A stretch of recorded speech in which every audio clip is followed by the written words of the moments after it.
ఇది 3వ సహాయం మనం చేయటం. ఇది కేవలం మీరు అందిస్తున్న సహకారం వల్లనే అవుతుంది.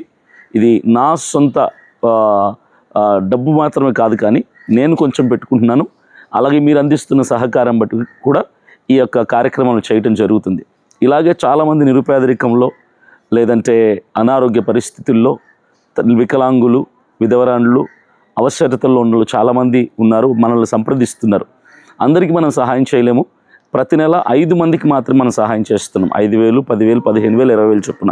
కాబట్టి మీరు మన సిపిఎఫ్కి సపోర్ట్ చేయండి. మీరు సహాయం అందిస్తే మీకు తోచినంత, మీరు 5,000 ఇస్తారా, 1,000 ఇస్తారా, 10,000 ఇస్తారా, మీ ఇష్టం. మీరు సహకరిస్తే మాకు సిపిఎఫ్ టీంకి మేము ఇలాంటి సహాయ కార్యక్రమాలు నెలకు 5 చేసేవాళ్ళం, నెలకు 10 చేయాలన్న ఆలోచన కూడా మాకుంది. ఏదేమైనా మీ సహకారం, మీ సహాయం మాకు కావాలి. ఇలాంటి వాళ్ళకి మనం చేయూతనివ్వాలి. Thank you.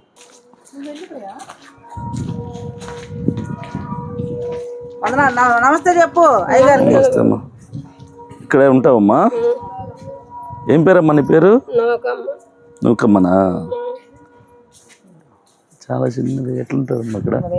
ఆయన కూలి పని వెళ్తాడు. అయ్యో, వాళ్ళు విజయనగరం అటు నుంచి. ఏ ఊరు మీది? విజయనగరం దాటి ఇక్కడికి వచ్చి 10-15 సంవత్సరాలు. మొన్నటి వరకు బాగానే ఉంది.